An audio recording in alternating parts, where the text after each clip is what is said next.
¿Qué tal? Buenos días. Bienvenidos a esta nueva edición de Política y Poder a través de la señal de Vez Cable Televisión. Les saluda Pedro Paredes Vela. Estaremos 60 minutos conversando sobre la situación que estamos atravesando los peruanos en esos tiempos de crisis por tema de la pandemia, pero a la cual se sumó también una fuerte incertidumbre política que aparentemente en estos momentos se encuentra en una tensa calma. Nada más una tensa calma, porque valgan verdades, la situación no se ha superado y eso solamente es una tregua que se está dando entre ambos poderes del gobierno o del país, como se habla del legislativo y también del ejecutivo. Cambio de ministros representó cierto respiro para toda la población en medio de tanta confrontación.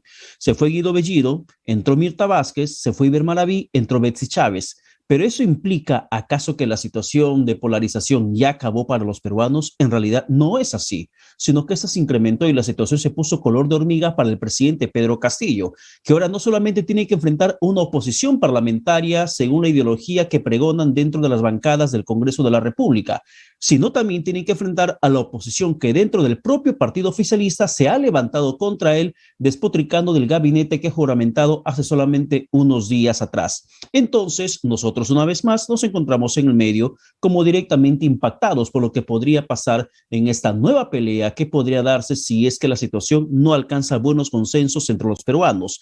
Por su parte, por ejemplo, la presidenta del Congreso, expresidenta del Congreso y actual presidente del Consejo de Ministros, Mirta Vázquez, ha mencionado que la Asamblea Constituyente, el tema de la nueva Constitución, no es una materia urgente que atender en estos momentos en el país, debido a que hay situaciones mucho más inmediatas que tienen que ser resueltas, como el tema del desempleo, la informalidad, el tema sanitario, la reactivación económica. Ha enumerado varias cosas la señora Mirta Vázquez.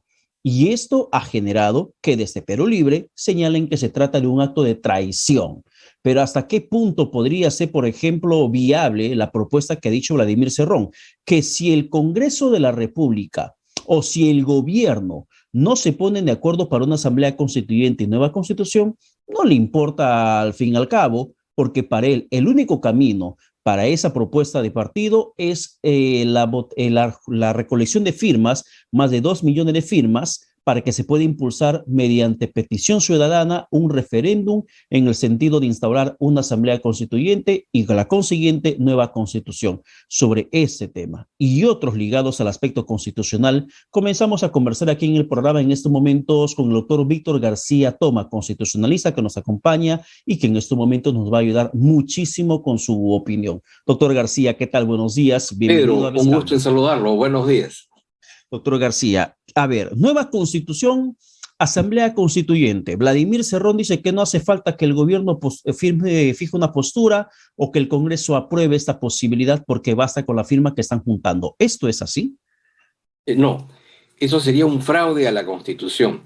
El único camino que se tiene para llevar a cabo una reforma total de la Constitución, es decir, un cambio de la Constitución, es a través del artículo 206 de la Constitución, que nos habla de que se debe presentar una iniciativa ciudadana que debe tener un número de firmas no menor a 60.000, el 0,3% del padrón.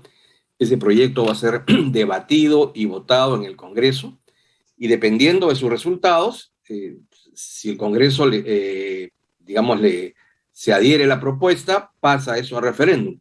Y lo mismo, si el Congreso rechaza o modifica sustancialmente ese proyecto, los ciudadanos, de acuerdo con la ley 26.300, tendrían que reunir el 10% del total del padrón, que son, como usted bien ha dicho, cerca de 2,5 millones, para solicitarle al Congreso un referéndum y que sea, digamos, el soberano quien decida cuál es el texto que quiere tener como Constitución. Como usted verá, por ningún lado aparece el tema de la Asamblea, ¿no? Eso es evidentemente un camino que está fuera del marco constitucional. Sin embargo, ¿dónde queda la interpretación constitucional que el propio Vladimir Cerrón hace cuando se refiere al artículo 32 de la Constitución? Y el artículo 32 que tengo aquí frente a mí dice, pueden ser sometidas a referéndum la reforma total o parcial de la Constitución, aprobación de normas con rango de ley, y me quedo allí. Me centro solamente en el numeral 1, la reforma total o parcial de la Constitución que puede ser sometida a referéndum. Vladimir Cerrón, en un tuit, ha hecho referencia a este artículo. Por eso dice que a ver, si el presidente no habla a favor de la Constitución, la nueva Constitución, si el Congreso no decide, no hay ningún problema porque para ellos lo que prime es el artículo 32. Claro. El artículo 32 habla de la posibilidad de una reforma total o cambio de la Constitución. Y el procedimiento establecido para llevar ese cambio se encuentra en el artículo 206 de la Constitución, una interpretación constitucional que hizo el tribunal en el caso Colegio de Abogados del Cusco en el año 2000 y la propia ley de participación ciudadana, la ley 26300. Ese amasijo de normas nos da entonces el íter, el procedimiento, que es el que le acabo de señalar. Pero si usted me permite, Pedro, para que la ciudadanía no sea sorprendida, es cuando hablamos de un cambio de constitución. O sea, ¿qué es aquello que no se puede hacer mediante la reforma y requerimos cambiar la constitución? Existen 4 elementos. El primero, que los peruanos querramos cambiar nuestra forma de Estado. La nuestra es de un Estado unitario, desconcentrado y centralizado. Le pregunto a quienes nos escuchan y ven, ¿ustedes quieren ir a un Estado federal? ¿Ustedes quieren ir a un Estado libre asociado como Filipinas, como Puerto Rico, como Islas Palau, como Islas Marshall? Y yo creo que la mayoría de las personas va a decir que no. Nuestro modelo de gobierno es una república democrática y social. Eso implicaría que habrían personas que quieren ir a un gobierno marxista-leninista, a un gobierno fascista, y ciertamente creo que esa no es la mayoría. En tercer lugar, se habla del cambio del modelo económico y en consecuencia nosotros estamos dentro del modelo de economía social de mercado. Ello implicaría regresar a la economía de libre mercado que planteó la Constitución del año 33 o dar el salto a la economía planificada que se ha implantado pues en Cuba, en Venezuela. Creo que tampoco ese es el camino. Y el último es el que estemos en desacuerdo con el catálogo de derechos fundamentales que tiene nuestra Constitución y los derechos que el propio Tribunal Constitucional ha reconocido. Y creo que en materia de derechos tampoco podemos quejarnos. Es falsa la tesis de que en Perú no se reconozca la salud y la educación como derechos fundamentales. Lo son y están previstos en el texto de esa manera. Claro, y por eso, bajo ese criterio, bajo esa mentira, se señala que tiene que cambiarse toda la Constitución y no hacer algunas reformas puntuales, como si, por ejemplo, podría estar comenzando a analizarse. Pero, doctor García, ¿es probable, es posible que el Perú, lejos de ser la República del Perú, pase a llamarse ahora la República Plurinacional del Perú, mismo Bolivia, o la República Bolivariana tipo Venezuela? Mire, la denominación tiene mucho que ver con el tipo de Estado y tiene que ver también con, digamos, con la forma de entender el ejercicio del poder. Si ustedes revisan el ideario de Perú Libre, además han sido muy claros. Ellos ya están en el gobierno, pero decían que ellos no querían el gobierno, querían el poder. Y el hecho de querer el poder significa el quitarle a la Constitución, digamos, los instrumentos de regulación, de control del ejercicio de la autoridad, para que ésta sea una autoridad omnímoda y plena. En segundo lugar, y pretenden implantar un modelo de partido único. Y en tercer lugar, sustituir la democracia representativa por una democracia corporativa, en donde dividimos a los peruanos por, digamos, grupos étnicos, por organizaciones profesionales. Evidentemente, eso significaría, digamos, cambiar de la idea de democracia que hasta la fecha tenemos, ¿no? Pero, a ver, eso por la parte en la estructura de lo que significa lo que se puede y no se puede hacer con la Constitución en la reforma total o parcial. Sin embargo, ¿qué cosas sí puede hacer el presidente de la República, Pedro Castillo? Porque me llama mucho la atención lo último que dijo Mirta Vázquez, de que el tema de la nueva Constitución no está en estos momentos una agenda urgente del gobierno. Sin embargo, recordemos que el domingo 3 de octubre, el domingo pasado, el propio presidente, cuando lanzó la segunda reforma agraria, hizo referencia a que él va a impulsar el cambio de Constitución, de que ese ha sido su ofrecimiento, y dijo, ¿y quién más lo va a hacer? En referencia a que él lo iba a impulsar. Guido Bellido, después de haber salido del Consejo de Ministros, mencionó que él decía y hacía todo lo que el presidente le mandaba. ¿Qué pasaría si en el camino, por ejemplo, el gobierno pretende plantear cuestión de confianza por una nueva constitución o para instaurar una asamblea constituyente? ¿Esto es viable? Digamos, no lo es, y más ahora en que está a puertas de aprobar, de confirmarse la validez legislativa de la ley que desarrolla el concepto de cuestión de confianza. El Poder Ejecutivo puede hacer cuestión de confianza en relación a planes, programas y acciones que se desprenden de las funciones que el artículo 118 de la Constitución o la ley orgánica del Poder Ejecutivo le establece. No puede hacer cuestión de confianza sobre funciones que corresponden a otro poder del Estado. El tema de la reforma o cambio de la Constitución, en donde interviene parcialmente, le corresponde al Congreso de la República. En materias de reforma o cambio de la Constitución, lo único que podría hacer el Poder Ejecutivo es presentar la iniciativa, pero una vez que esta es recepcionada y merece por reglamento del Congreso un trámite preferencial, allí concluyen sus capacidades de acción, ¿no? Incluso la propia Constitución dice que, las leyes de reforma, y se entiende que las leyes de cambio, no pueden ser observadas por el presidente, ¿no? Entonces, otra vez estaríamos entrando por caminos que no son propios de la Constitución. Y a ver, un poco entrando ya a lo que se nos acaba de anticipar, esta interpretación, la ley de interpretación de la cuestión de confianza, que acaba de aprobar el día de ayer la Comisión de Constitución, un dictamen para insistir con la misma, debido a que el gobierno ha observado esa norma, indicándole que genera un desbalance, rompe el equilibrio de poderes y además que el Congreso estaría suplantando el rol de interpretación que tiene precisamente el Tribunal Constitucional. Para usted, esa norma tendría que ratificarse o tendría que finalmente eliminarse.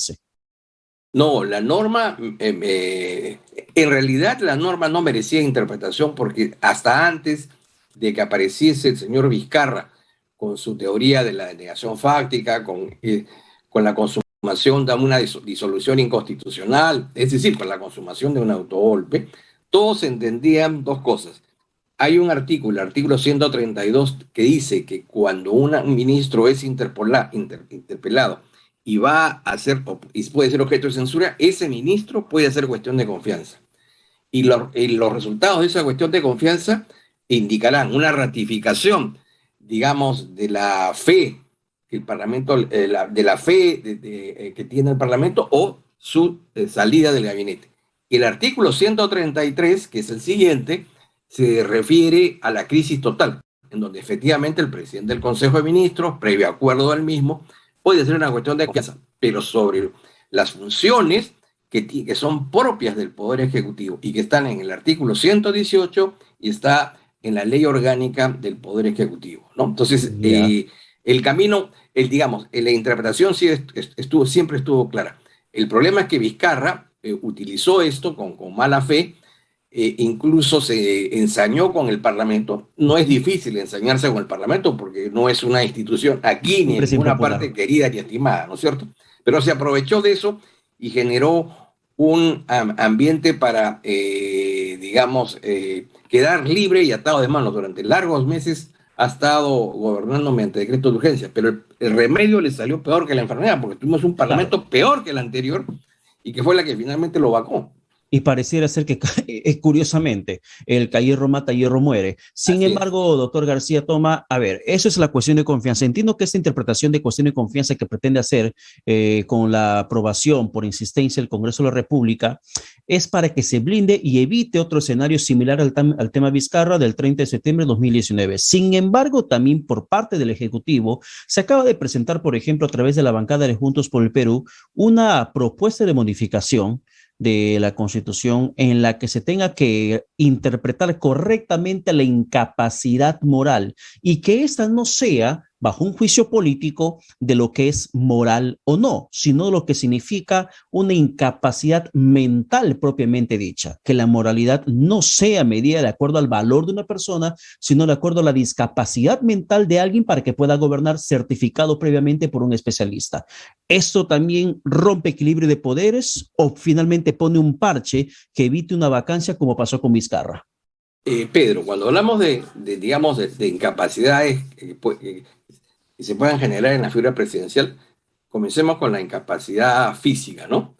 Que implique una atrofia de órganos, miembros digamos, que haga imposible su actividad. La segunda, la incapacidad mental, es la pérdida de la orientación y en el tiempo y en el espacio, su falta de capacidad para poder comprender el mundo que lo rodea y para poder, digamos, dirigir sus propios actos. Y la incapacidad moral se entiende como aquella conducta moral, aquella conducta reprensible, inadecuada, inaparente, bochornosa, ¿no?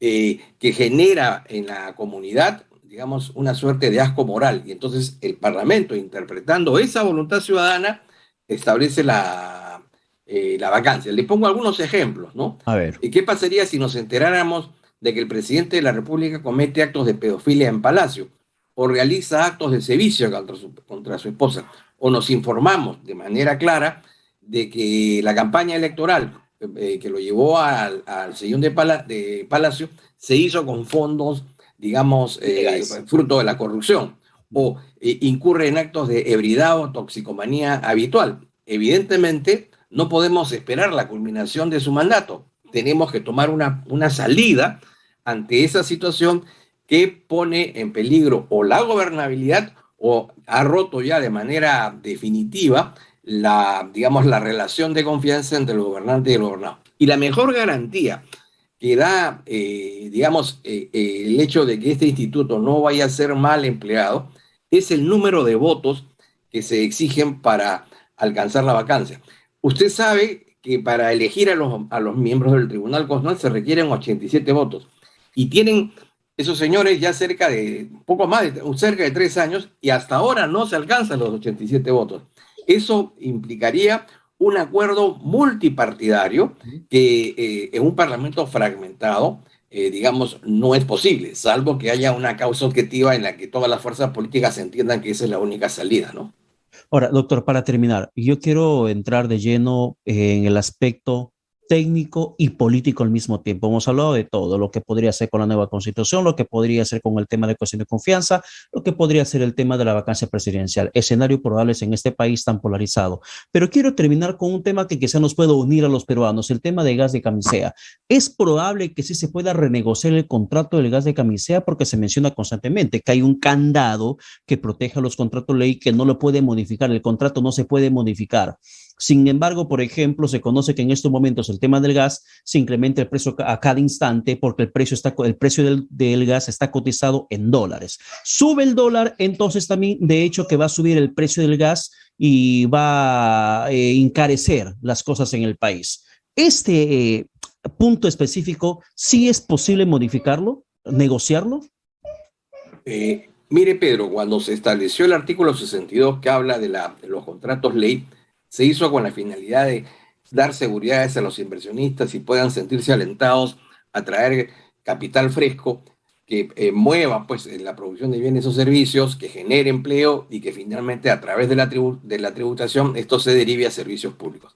Ahora, quienes negocian estos contratos pueden cometer errores, pueden cometer acciones dolosas, o sea, pueden haber contratos, digamos, inconvenientes, por supuesto, y existe la fórmula de que el Estado pueda solicitarle a la contraparte sentarse a la mesa para renegociar. No es obligatorio que se tenga que estar de acuerdo con el Poder Ejecutivo, pero sí, digamos, sí es obligatorio sentarse a ver la posibilidad, escucharse y ver si es que hay o no hay un problema. Pero lo que el gobierno nos ha dicho claramente es qué es aquello que es defectuoso en este contrato. Entonces yo creo que el gobierno debería preocuparse en argumentar de manera clara cuáles son los defectos, cuáles son los vicios, qué es lo que finalmente en concreto pretende, más allá de la negociación en sí misma. Y estoy seguro que todo el país lo va a acompañar, porque claro, evidentemente o sea, son recursos naturales gas, que pertenecen a la nación. doctor García, el tema del gas está tan igual como el cambio de la Constitución. No te dicen exactamente qué cosa está mal en la Constitución. Y lo que uno se ve, por ejemplo, que el tema de la Constitución no hizo falta la modificación para que el presidente lance la segunda reforma agraria. No hace Así falta es. un cambio de constitución para que se logre una campaña exitosa, relativamente exitosa, de la vacunación en estos momentos de la población nacional frente al tema del COVID, así como otras decisiones que pueden surgir en el camino. No hace falta un cambio de constitución, pero no te dicen qué cosa está mal de la constitución y por qué urge cambiarla exactamente. Así es. Lo mismo tampoco te dicen en el tema del gas. Y yo le hago hincapié en el tema del precio, la cotización del gas, porque el contrato dice que se cotiza. Por ejemplo, acá aunque tengamos producción del 80% del gas de consumo local provenga del territorio peruano, el gas sube porque a nivel internacional sube y al cotizarse a precio de dólar también nos afecta, aunque acá tengamos suficientes recursos que tendría que evitar que suframos esos percances económicos. Ese punto tendría que someterse, ¿se podría renegociar? Le pregunto otra vez, doctor. Sí, yo creo que, digamos, si hay una cláusula del contrato que, digamos, en función al tiempo resulta inconveniente, el Estado está en la posibilidad de solicitarle a la contraparte un replanteamiento. Porque además aquí lo importante es lo siguiente, a la empresa le interesa que el Estado mantenga la confianza para poder tener la renovación, ¿no es cierto?, de la explotación de ese recurso natural. Entonces, el arma que tiene el Estado es, digamos, si tú no accedes a aquello que razonablemente te estoy exponiendo, bueno, al concluir el contrato simplemente buscaré otro proveedor. Y evidentemente eso va a significar grandes pérdidas para esa empresa que ya ha hecho una inversión muy grande, ¿no? Entonces, pero fíjese, pero en la línea que usted señala, va el expresidente Bellido llevando personalmente la carta de manera muy teatral y día después se entera de que no le corresponde al Poder Ejecutivo Y no a el Perú ser el Petro. negociador, sino era Perú Petro. Fíjese, hasta en ese detalle tan simple, ni siquiera sabían quién era el que tenía que renegociar a nombre del Estado. Y era a ese renegociador a que tiene que preguntarle en primer lugar, digamos, que le dé detalles del mismo, ¿no? Pero lamentablemente esos gestos políticos son lo que terminó encandilando mucho más a la población, que también de forma radical exige cambios y que consideran que en el mismo discurso del presidente Castillo debemos recuperar el gas, como si nos habrían robado, cuando hay una firma de un Estado frente a una empresa privada que habría que sí revisar si es que algo se ha suscitado de mala manera. Doctor García Toma, muchas gracias por la entrevista y por los datos que nos ha compartido a través de su opinión. Gracias, Pedro, a usted, muy amable. Hasta Muchísimas luego. gracias, siempre un gusto poder conversar con usted, que tenga buen Igualmente. domingo. Gracias. Hasta luego. Hasta luego. Vamos